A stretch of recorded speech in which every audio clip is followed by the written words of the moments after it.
Hey everybody, thanks for watching the Arkansas Gun Guy. Today a close-up look at HK's SL8 rifle. Also known, many people call it the civilian version of their H&K's legendary G36. And this thing is just like a G36 with a couple of exceptions. The G36, in case you don't know, it's a military rifle introduced in the mid to late 90s, used in militaries all over the world, super famous for being lightweight, polymer, modular, and again, legendary. And this is just like that, except for it doesn't have the threaded barrel, so you can't suppress it. That's one thing that's different. The barrel is also longer. I think it's about almost three times longer than some of the stock G36s. They have options, but this is 2 to 3 times longer than a G36 barrel. And while the barrel is longer, the capacity is actually less, so that balances out, right? Instead of having 30 rounds, you only get 10. I think they mock you there on the cover there in case you lose count of 10. It's all my fingers and my thumbs I've counted. So that's different. You also, as I keep going back, don't have the really clean pistol grip with a convenient folding stock. You don't have that. But you do have this plasticky thumb hole, futuristic looking, looks like maybe a 90s gun control thing here that's going on. So that's different.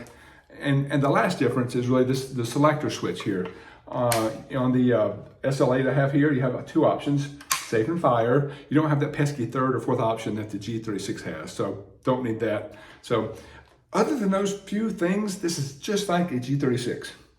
Now, if you do want this thing to be more closer to a G36 without the selector button thing there, you can actually send a stock H&K or buy one from Tommy Bostic at TommyBuilt, and he can do lots of fancy conversion, gunsmithing work, and make this thing almost identical to a G36. I've heard really good things about that. I'll post a link to Tommy's website below. I've not done it yet. I maybe one day, but I'm kind of just an H&K collector. This gun wasn't high on the list of things I had to have, but Palmetto State ran a very aggressive sell price on it for a couple of days. It was over 40% off the sticker price, and I jumped on it, couldn't pass it up. So I'm not worried about not being a G36. I think it's kind of a cool H&K rifle, and we'll just kind of walk around it. If you have experience with the SL8, we'd love to hear from you guys. What do you like about it? What do you not like about it? There's not a ton of videos out there. I'm really curious what optics you're running.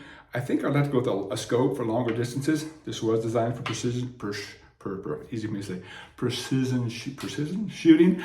So not really self-defense. So I'm thinking longer range, but what scope, what optic are you guys running on here? We'd love to hear from you. But again, not an SL8, a very cool German-made short stroke gas piston rifle made in Germany that is designed again for precision shooting. I'll actually start at the back and work my way forward because the barrel is kind of a big deal. And so, this thing got all this plastic back here. It's supposed to be lightweight. It's actually kind of a heavy gun. It weighs in at, I gotta look at my notes here, I think just over 8.5 pounds, which is really, really heavy. Comparable to my Daniel Defense, AR-15, which is about 6.5 pounds. So very heavy gun. It's all in the barrel and the piston system. So very front heavy. So again, starting the back, you get the buttstock back here, which is pretty cool. You do have this odd looking thumb hole safety here, which again, I don't know the reason that exists, but for me, I do find it easier to actuate the safety with my trigger finger as opposed to my thumb. If I use my thumb, I can put it on safe, but I can't actuate it to fire unless I flip it and do non-safe things. So anyway, that's one thing that's different. Now, one thing that is better on this gun than the G36, I believe, is the trigger. Before I take the magazine out, I'll show you that too. It does have H&K's paddle release back here, which is awesome. Came with 2 10-round mags. So won't drop the mag. The trigger is really good. It's rated at 4.5 pounds, match grade trigger. So if I charge it, I'll talk about the charging handle in a second. You can see small bit of take up there, small. Oh, it's on fire, it's on safe. So small bit of take up and fire. And then a very audible and tactile reset. Boom. And you're back at the wall. It says 4.5 pounds. It feels super clean. I think it feels like I've not shot the gun yet, but the trigger does feel real nice. So as I'm staying around the bottom here, I took the magazine out. You can see it's about half the size of a standard G36 magazine. Single stack only, 10 rounds. That's all you get. It's a G36 magazine cut in half, basically. And you can see on the bottom here that the cutout, you have a cutout in the mag well there that allows you to, it forces you to only use that magazine. And I think the bolt, if you ever want to change that, you have to change lots of the internals as well. But that's a good visual of how the thing is cut in there. So that's different. Again, you have the safety selectors here. One of my favorite things about it is the charging handle. And one of the videos I did watch before I was posting this, somebody went on and on about how cool HK's charging handles are. You've got the SP5, MP5 slap. This guy has a very cool ambidextrous charging handle. It is right here on top. You actually pull the lever over to your left or your right to charge the weapon. So just pull over, charge, it goes back. Also pull this way, charge, goes back. So very cool feature. If you happen to need forward assist, you can actually pull this thing out, push in, and now you can do forward assist if you want to. So a very cool multifunctional kind of charging handle. So love that. Good trigger, love the charging handle. Got a very nice carry handle up here like the G36, just like that. And again, nice optics rail. It did not come with sights, none of them do. So that's something. Again, super curious what optics you guys are running on here. You can see the pick rail up top. This thing may come off and you have other options on there. I know the original G36s had a really nice integrated scope system in here. So anyway, I'm anxious to kind of get this thing to range to see how it shoots. Continuing forward, you have this massive handguard there. These things were controversial at some point because supposedly they were designed for weight and accuracy. And supposedly after lots and lots of shooting, these things would get hot and lose accuracy as things melted in there. Don't know. Again, I'll post a video in the link below of Ian at Forgotten Weapons kind of talking about that urban legend maybe. Is it real, is it not real? And he'll talk a lot of detail about that. Being, you know, semi-automatic and 10 rounds at a time, I don't think I'm gonna melt it.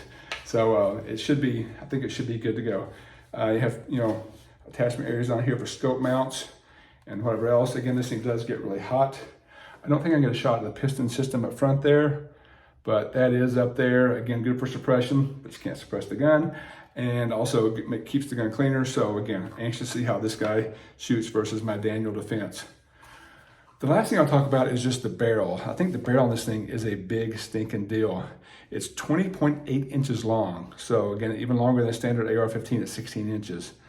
It is a free-floated barrel designed for accuracy. And it is, let's see, cold hammer forged, cannon grade. It's a cold hammer forged cannon grade barrel that's crowned on the end. Again, not sure if the crowning does anything special or not. I'm trying to get this thing to focus for you. But it is a beautiful looking barrel, a thick looking barrel. When I compare it to my Daniel Defense, which has a flash hider on there, this thing looks massive. Now, I mentioned I got it from Palmetto State. If you've ever bought a long gun from HK or even the submachine guns, one cool thing is they get these awesome bags, these awesome carry bags. And again, I got this thing for like, not half price, but really close to half price from Palmetto State. The first thing I didn't see in the fine print was, it didn't come with a bag. I just got a brown box. And you know what? That's fine. I throw the box away. I've got plenty of H&K bags, sadly, under my bed. So you don't get, I didn't get the bag when I got the screaming price. Did get 2 magazines. I've heard that some people only got 1 with their firearm. Don't know. Did get 2, so that's good. The only thing else that came in the box is just your instruction manual. And I was curious about shoot 223 versus 556. And this is the only place it mentions 556 in the book. So I've read online, I've watched online that people shoot 556 in this. Apparently it is incredibly durable. That eats everything. So again, I probably won't try lots of things in there, but I'm curious if you have the gun, if you ran both 556 and 2234 through it. So you get the owner's manual, you get the federally mandated lock. And the other thing you'll get is just an H&K multifunction tool, which I think is probably like 50 to 70 bucks on H&K's websites. So branded H&K tool. And that's important because just like the USC, which I do have and love, you can't take this thing down with just a push pin. Anything you have to do, I forgot to mention the adjustable buttstock and cheek riser here. Anything you have to do with actual screws. So it comes with that tool. Don't lose it because they're expensive. If you want to adjust the cheek riser or the buttstock at all. So that's everything that came in the box. Again, I haven't shot the gun yet. Hopefully this weekend I'll get to the range to get some type of scope on it, to get zeroed in to see just how it shoots. We'd love to hear from you guys again, your thoughts on the SL8. And again, people doing research, read your comments and find it valuable. Thank you, as always, for watching the Arkansas Gun Guy. Really appreciate you. If you haven't yet, please like and subscribe. I appreciate you sticking around this far to the end. Thanks again.